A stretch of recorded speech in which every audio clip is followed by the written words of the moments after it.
할렐루야. 아멘.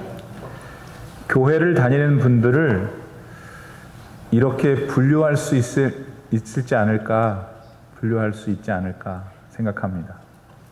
첫 부류는 그래도 해야지 하는 분들입니다. 그래도 예배는 드려야지. 그래도 새벽 기도에는 가야지. 그래도 구역 예배 빠지면 안 되지 하는 분들 말입니다. 두 번째 부류는 하긴 해야 하는데 하는 분들입니다.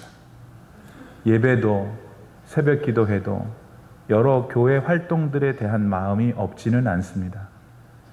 그러나 결과적으로 보면 거의 하지 못하는 분들입니다. 마지막 세 번째 부류는 난 내 갈 길 간다 하는 분들입니다. 이런 분들은 그 마음을 잘 알 수가 없습니다. 그래서 무슨 일에 참여를 권하는 것조차 조심스럽습니다. 하지만 일반적으로 큰 사고는 잘 안 칩니다. 그저 뒷자리에 조용히 익명의 존재로 남아있기를 원하기 때문이죠. 여러분은 제가 분류한 이 투박한 부류 중에 어디에 속하실까요? 근데 저는 그것보다 여러분이 어디에 속해 있다는 것보다 다른 가능성에 더 관심이 있습니다. 그거는 어느 부류에 여러분이 지금 속해 있던 모두들 다 죄책감을 느끼고 있다는 점입니다. 열심히 하는데도 부족해서 오는 죄책감. 열심히 해야 하는데 하지 못해서 오는 죄책감. 내 마음대로 살다가 간혹 찾아오는 나 이렇게 살아도 될까? 하는 것에서 오는 죄책감.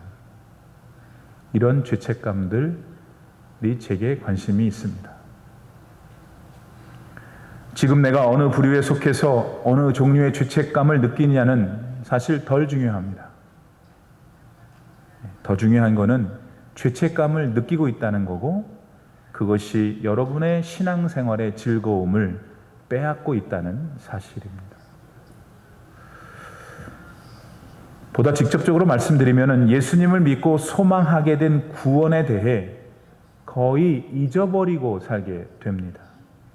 이건 구원에 대한 기쁨을 잃어버리고 있다는 뜻이죠. 하나님이 평소의 삶에서 거의 기억이 나지 않는다는 것을 말하기도 합니다. 그런데도 주일이면 교회로 발길을 돌린다면은 그건 신앙 때문이 아닐 거예요. 오히려 종교적인 형식에서 옵니다. 나가지 않으면은 괜시리 벌받지 않을까 하는 불안 때문이죠. 이런 영적인 상태는 성경에서 말하는 믿음에서 조금 비껴나 있습니다. 교회의 머리 되시는 예수님 바깥에 계시는 건 아닐까 생각됩니다. 그리고 좀 참혹한 마음이지만은 교회 다니는 여러 사람들이 지금 겪고 있는 실상이지 않을까 생각합니다. 오늘 주님은 주신 말씀을 통해서 그것을 지적하십니다. 그래서 우리를 새롭게 하기를 원하십니다. 우리의 현재의 믿음에서 조금 더 성장하고 성숙해 가기를 원합니다. 그것이 궁극적으로 우리들 자신에게 최고의 유익이 되는 일이기 때문입니다. 오늘 말씀을 통해서 우리 모두가 주님의 마음을 기쁘게 해드려서 변화의 역사를 체험할 수 있기를 진심으로 바랍니다. 본문에 따르면 어떤 사람이 예수님께 달려와서는 한 가지를 질문합니다. 그 질문은 자기가 무엇을 하여야 영생을 얻을 수 있겠느냐는 것이었습니다. 실로 모든 인생에 있어서 최대의 질문, 그 질문을 그이가 한 것입니다. 여러분, 그런데 이 사람은 우선 누구입니까? 오늘 본문이 마가복음에 있는데 마태복음 19장과 또 누가복음 16장, 18장에도 같은 내용이 나옵니다. 이 내용들을 다 종합해 보면 이 사람은 청년입니다. 그리고 되게 부자입니다. 그리고 그 당시에 종교 관리였어요. 한마디로 그 당시에 촉망받던 유능하고 권세 있는 젊은 종교인, 그가 바로 오늘 본문의 부자 청년입니다. 뿐만이 아닙니다. 본문 9절, 19절로 20절 말씀을 살펴보시면 이 사람은 10계명 중 5번째에서부터 10번째 계명까지 다 지켜온 신실한 사람이었어요. 게다가 어렸을 때부터 그랬다고 하니 이 참 얼마나 경건한 사람인지요. 좀 전에 제가 소개했던 그 분류표에 따르면 이 사람은 아마도 그래도 해야지 하는 사람들 가운데 들어있었을 것으로 생각됩니다. 자, 그런데 좀 이상한 것은 이렇게 상당히 잘나 보이는 사람이 영생에 대해서 물어왔다는 거예요. 영생에 대하여 알고 누리고 있어야 할 사람이 영생에 대해 물었다는 거예요. 이런저런 어려운 율법도 어린 시절부터 꼬박꼬박 다 지켰고 그렇게 경건해 보이는 사람이 영생에 대해 물은 겁니다. 뭘 말할까요?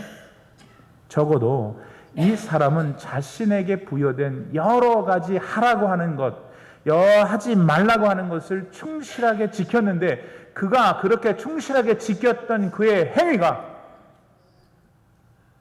자신의 영생에 대한 확신을 주지 않았던 거죠. 다른 말로 하면, 우리가 다 공감하는 말로 하면, 교회는 나가는데 하나님은 믿는데 영생도 받고 싶은데 있었으면 좋겠는데 불안한 거야. 나 혼자 불안한 거예요. 확신이 없는 거예요. 오늘은 믿어졌다가 내일은 차 뿌리고, 그런 삶이 이 사람이 계속됐다는 것입니다. 다시 말해서 그는 종교적으로 열심을 다했습니다. 그런 그의 열심이, 그런데 그의 내면에서 꿈틀거리고 있는 불안을 잠재우지는 못하고 있었다는 거죠. 그러니까 기쁨이 없었겠지. 오늘 예수님을 신앙하는 우리들한테는 이런 불안이 없는지요? 솔직히 불완전한 우리 사람은 불안이 없는 삶을 살기는 어려워요. 따라서 여기서 말하는 불안은 자연스럽게 발생하곤 하는 우리 인생의 불안이죠. 그런데 이에 대한 저의 질문은, 이 불안을 언제나 잠재울 수 있는 신앙의 힘을 가지고 우리가 지금 살고 있는가 아닌가입니다. 저는 그래도 해야지 하는 사람들, 하긴 해야 하는데 하는 분들, 난 내 갈 길 갑니다 하는 모든 분들이 대동소이하게 이 신앙의 힘이 부족할 수도 있겠다 생각합니다. 그러기에 현재 자기 믿음의 수준에서 갈등하고 있는 거죠. 불안을 마음껏 잠재울 수가 없는 거예요. 그 결과 기독교 생활이 반드시 주어야 할 기쁨과 감격과 자유를 누리지 못하고 있는 거예요. 한편 이런 마음의 불안을 안고 있던 그 부자 청년은 어떻게 했어요?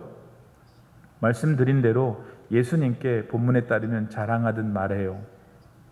이런저런 율법들을 나는 하나도 빠짐없이 잘 지켰노라고. 그것도 어렸을 때부터. 그랬더니 우리 예수님이 뭐라고 그러셨어요? 이렇게 말씀하셨죠. 21절. 자네, 내가 들어보니까 한 가지가 빠졌구만. 현재 자네가 소유한 모든 것을 다 팔아서 가난한 사람들한테 나눠주고, 그러면은 하늘에서 자네를 위한 보화가 쌓일 거야. 그리고 나한테 오게, 나를 따르게 그러셨어요. 이 말을 들은 그 부자 청년은 어떻게 반응했죠? 22절입니다. 재물이 많아 슬픈 기색을 띠고 근심하며 갔다고 했습니다. 그 부자 청년은 영생에 대해 불안했던 자신의 마음을 해소하고자 예수님께 찾아왔어요. 다른 문제도 아닌 인생 최대의 질문을 들고 예수님께 온 그 청년은 훌륭합니다. 그래서 본문 21절에서 예수님은 그를 사랑하셨다라고 기록하고 있습니다. 그리고 여러분, 주님을 향해서 그 젊은 청년의 태도가 어땠는지 보세요. 얼마나 예의가 바른지. 예수님 앞에 와서 무릎을 꿇고 앉아 그 질문을 했습니다. 실력도 있지, 권세도 있지, 경건하지, 돈도 많지. 지금 살았으면 아마 엄친아였을 것 같습니다. 그 당시에도 최고의 1등 후보 신랑감이죠. 그런데 그런 그에게 예수님이 내리신 처방이 그를 슬프게 했습니다. 그를 더 근심하게 했어요. 어깨가 축 처져서 예수님께 왔는데 그 처진 어깨를 예수님의 처방은 더 처지게 했다, 그 말이에요. 자, 복잡해집니다. 이런 상황에서 우리는 무엇을 생각해야 할까요? 도대체 그 당시 부자 청년의 마음은 무엇이었을까요? 또 주님의 진짜 뜻은 무엇이었을까요? 우선 우리는 이렇게 접근해 보면 좋겠습니다. 여러분, 찾아온 그 청년에게 예수님이 제시한 것은 재산을 다 팔아서 가난한 자들에게 나누어 주라는 것이었죠. 따라서 그 청년은 그렇게 하는 것이 영생을 얻는 길이구나 생각했겠죠. 영생을 어떻게 얻냐? 네 가지고 있는 재산 다 팔아 가난한 자들에게 나눠주고 나한테 와서 나를 따르라 했으니 그렇게 하는 것이 영생을 얻는 것이라 생각했을 거란 말이죠. 근데 그렇게 하기가 무슨 이유인지 어려웠던 것 같아요. 그러니까 슬펐어요. 근심이 됐죠. 근데 여러분, 재산을 팔아서 가난한 자들에게 나눠주라는 것이 진정 예수님이 제시하신 영생의 길이었겠는가? 그거 아닙니다. 왜냐고요? 그 부자 청년이나 오늘 우리 재산 다 팔아서 가난한 사람들한테 나눠주는 거 거의 불가능한 일이잖아요. 안 그래요? 두 번 생각할 것도 없어요. 안 될걸요? 아주 어려울 거예요. 때문에 예수님께서 안 될 일, 하기가 거의 불가능한 일을 그 당시 청년에게 제시했다는 것은 다른 이유가 있으신 거죠. 우린 그걸 찾아야 돼요. 그리고 그 실마리가 예수님 말씀하신 그 본문 안에 들어있잖아요. 21절 하반부. 뭐죠? 그리고 다 팔고 주고 그리고 와서 나를 따르라.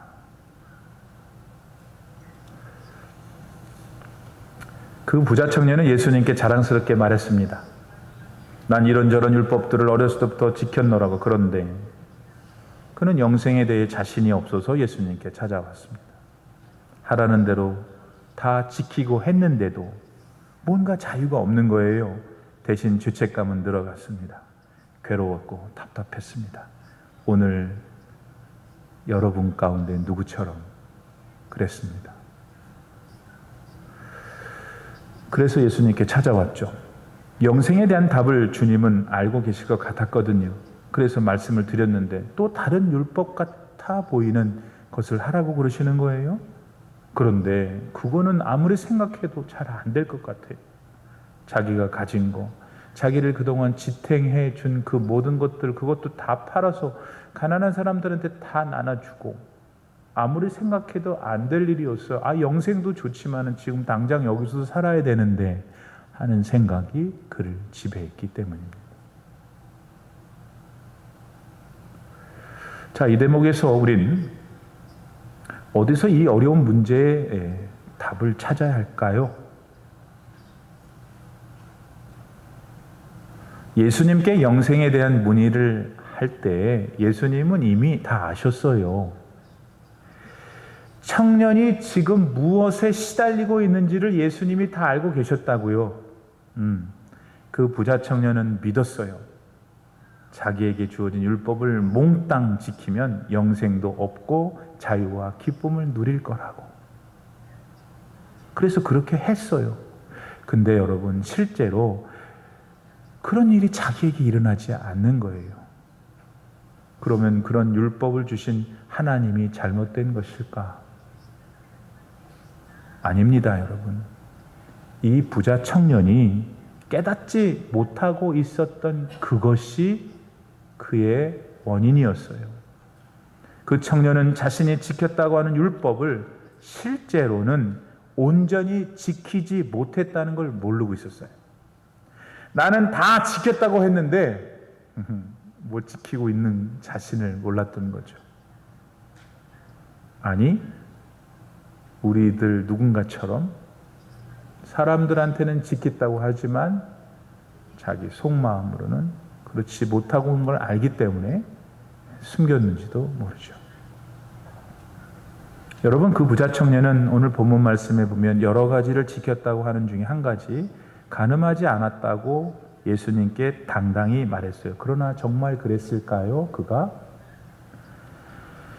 아닙니다. 왜? 예수님은 육체로 지은 간음만 간음이 아니라고 하셨거든요.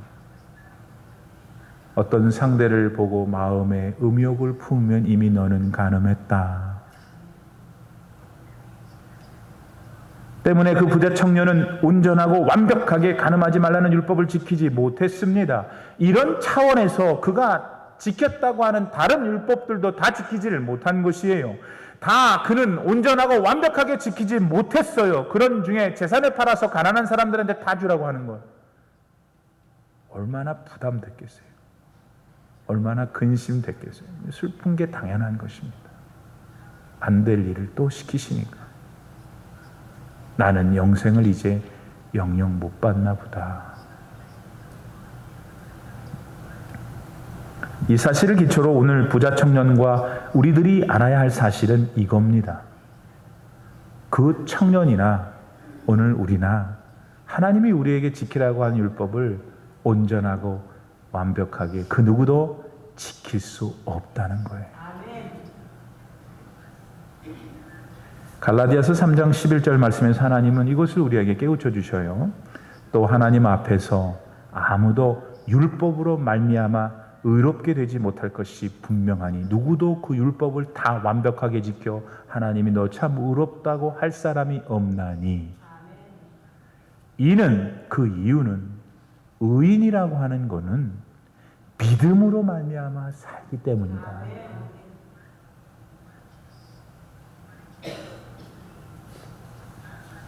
부자 청년과 오늘 우리들은 잊지 말아야 합니다.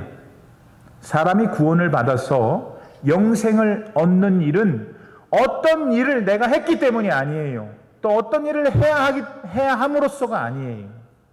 계명을 더 많이 지키면 구원을 얻고 그렇지 못하면 영생을 받지 못하는 게 아니란 말씀입니다. 오직 영생은 하나님께로부터만 옵니다. 요한복음 17장 3절, 영생은 곧 유일하신 참 하나님과 그가 보내신 자 예수 그리스도를 아는 것이니라. 예수님이 부자 청년에게 제시하신 재산을 다 팔아서 가난한 자들에게 나눠주라 한 건 그 청년이 지킬 수 없는 것을 하나 더 제안하신 것뿐입니다. 왜? 그로하여금 그가 뭔가를 행해서 얻고자 하는 영생은 결코 얻을 수 없다는 것을 깨우쳐 주고자 하십니다. 오히려 그가 지키고자 했던 율법은 그가 얼마나 죄인인지를 알게 해주는 거울이에요.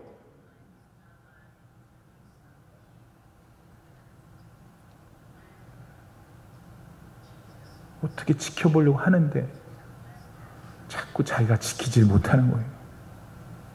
그러니까 어떻게 하란 말인가 나보고. 이거를 넘어서야 영생을 얻을 수 있겠는데 이거 지킬 수가 없으니.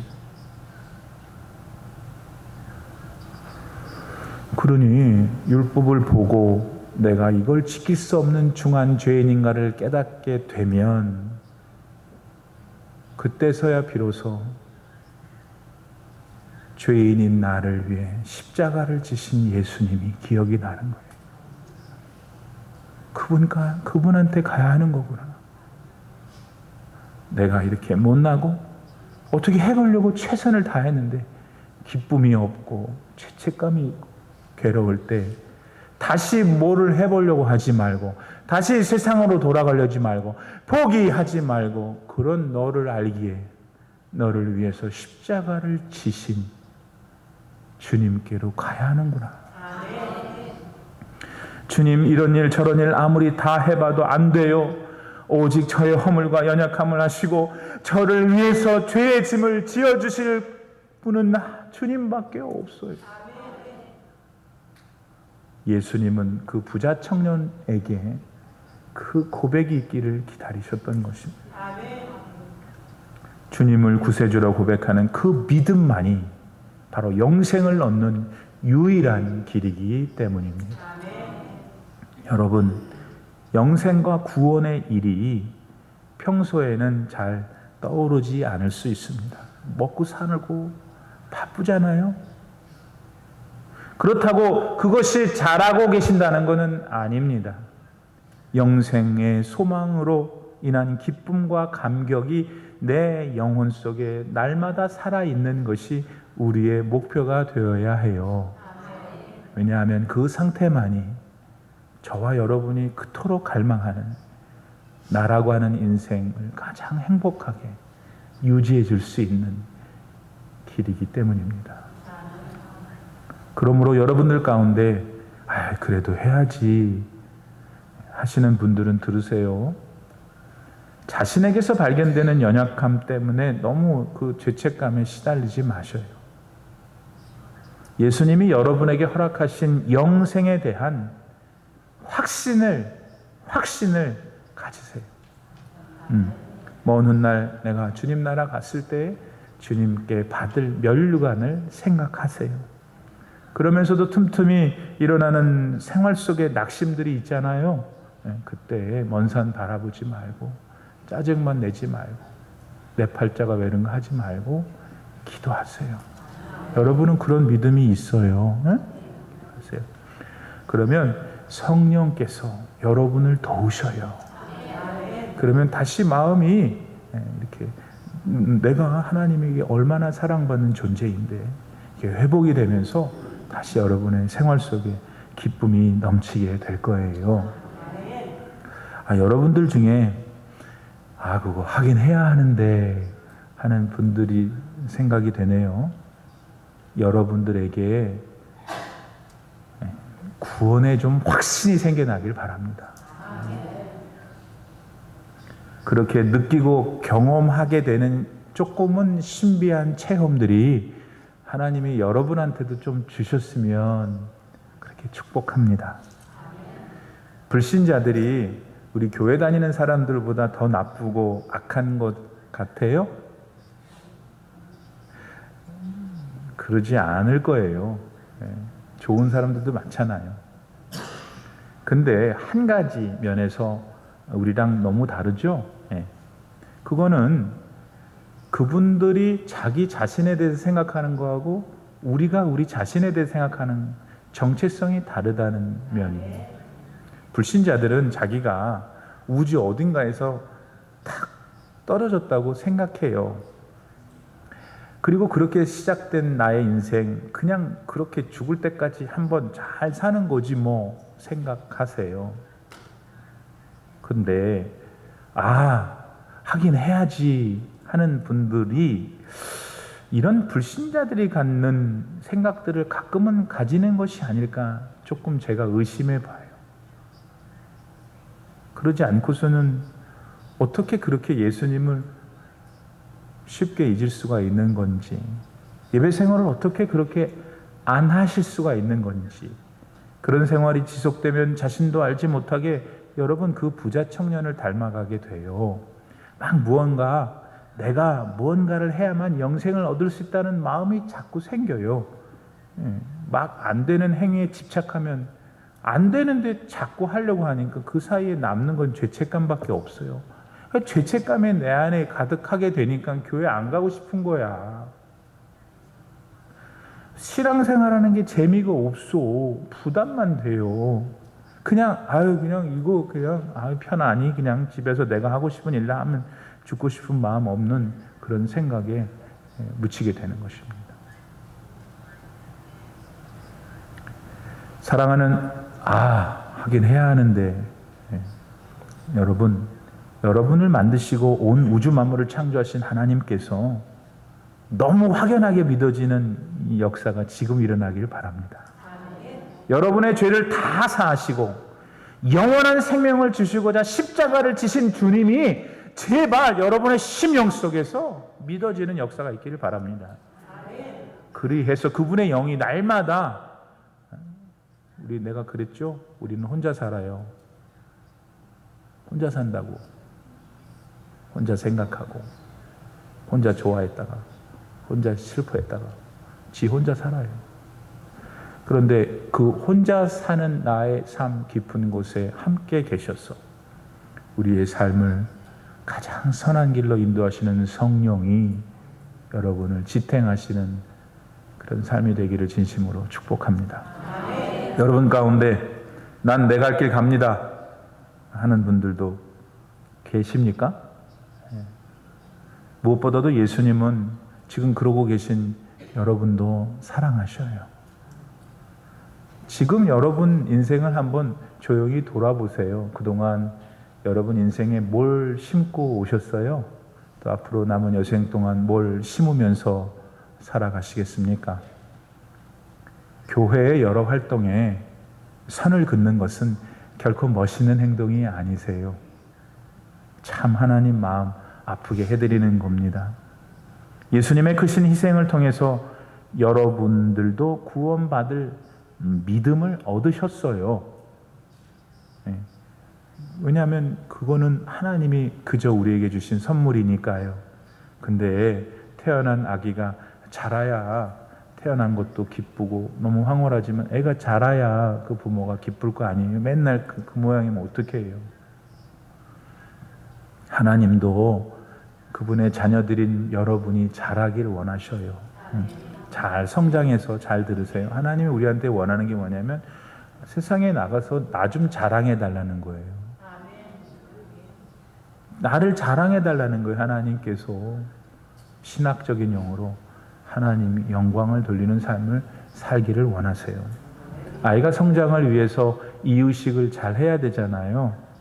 믿음이 약한 난 내 갈 길 갑니다 하는 분들 믿음의 양식을 조금 드셔야 될 것 같아요. 믿음의 양식 중에서 두 가지가 있는데요. 하나는 배우는 거고 하나는 교제하는 거예요. 사회생활 다 해보셨죠? 지금 하시는 분도 있고. 사회생활에서 독야청청이 어디 있어요? 직장생활은 함께하는 것, 협력하는 거잖아요. 여러분이 은혜로 받은 영생이 더 확실해지시려면 다른 교우들과의 만남이 싫든 좋든 필요하세요. 그곳에서 일어나는 크고 작은 갈등이 있고 아픔이 있죠. 근데 그 갈등과 아픔 속에서 자라나셔야 해요. 거기에는 예외가 없어요. 그런 과정들을 통해서 하나님은 여러분 안에 이 다음에 하나님 나라 들어갔을 때 써먹을 거룩한 성품을 빚어가시는 거예요. 여러분, 그 미련한 사람들이 교회에 있어요. 그 미련한 사람들의 이야기를 듣고 있는 것이 얼마나 힘들어요. 근데 미련한 사람들 이야기도 들어주고 말도 안 되는 비합리적인 소리를 하는 사람의 주장에 좀 아프죠. 정말 가시 같은 성품의 사람들도 계셔요. 그런 사람들한테 눈물을 좀 흘리면서 우리는 나 때문에 당하셔야 했던 예수님의 고통과 아픔을 배울 수가 있는 거예요.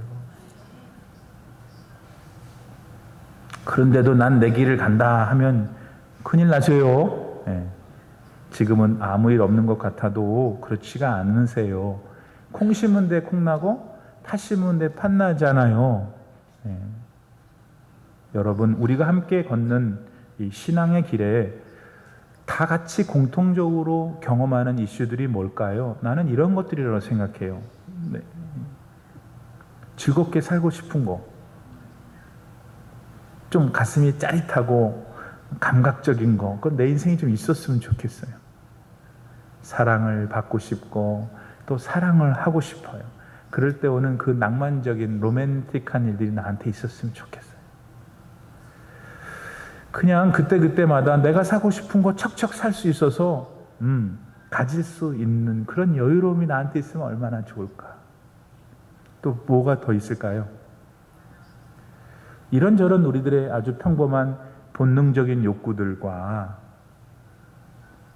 십자가에 달리신 주님을 내 삶 속에서 어떻게 조화롭게 하며 살 수 있을까 하는 문제들이 그런 문제들일 겁니다. 참된 기독교 신앙은 우리의 모든 본능에 가만히 있지는 않아요. 제어하고 통제하려고 합니다.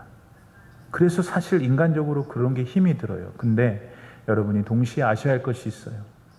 그 모든 제어가 다 나 때문이라는 거예요. 나를 위해서라는 거예요.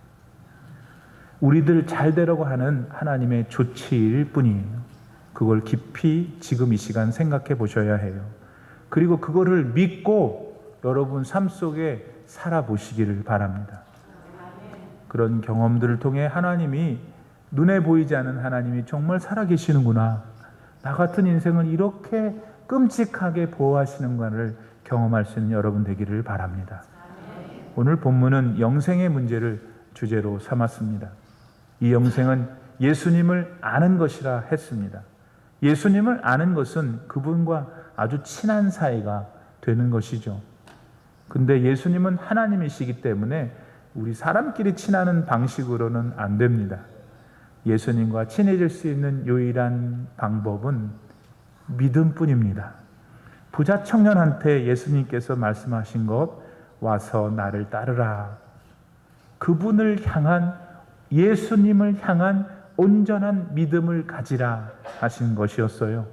인간이 지킬 수 없는 율법의 모든 구속을 제거할 수 있는 유일한 하나님이신 그리스도를 바라보라는 의미였죠. 여러분 각 인생은 다 저마다 존귀하십니다. 그리고 마음껏 살 수 있는 특권도 있고 자유도 있어요. 그런데 지혜로운 우리 그리스도인들은 우리가 어디서 왔는지를 압니다. 그리고 지금 내가 어느 인생의 계절에 서 있는지도 알고 장차 내가 어디로 갈 것인지를 잘 알고 준비하는 인생들입니다. 이 땅에서 마음껏 사는 것, 우리 모두가 꿈꾸는 것이잖아요. 하나님도 그거 원하시고요. 그런데 결국 우리네 인생은 자기 키만큼, 그 키만큼만의 땅만 갖도록 하나님이 운명 지셨다는 것도 아셔야 해요. 어떤 욕망을 가지고 이 세상을 살든 그것이 하나님이 우리에게 정해주신 거라는 거. 그것을 내 삶에 잘 적용할 때 믿음에서 흔들리는 일이 조금은 덜하게 될 겁니다. 유명한 작가 톨스토이는 그리스도인이었는데 그가 낸 단편집 가운데 사람한테는 얼마만큼의 땅이 필요할까라는 책 제목이 그래요. 거기에 한 가지 이런 이야기가 나오죠. 소장농, 땅이 없어 다른 주인한테 땅을 빌려서 농사 짓는 바흠이라는 사람이 있었어요. 어느 날 들어보니까 그 옆에 동네에서 땅을 파는데 괜찮아요. 그래도 되는가 하는 싶어요. 왜냐하면 1,000루블을 주면 우리 돈으로 3만 원,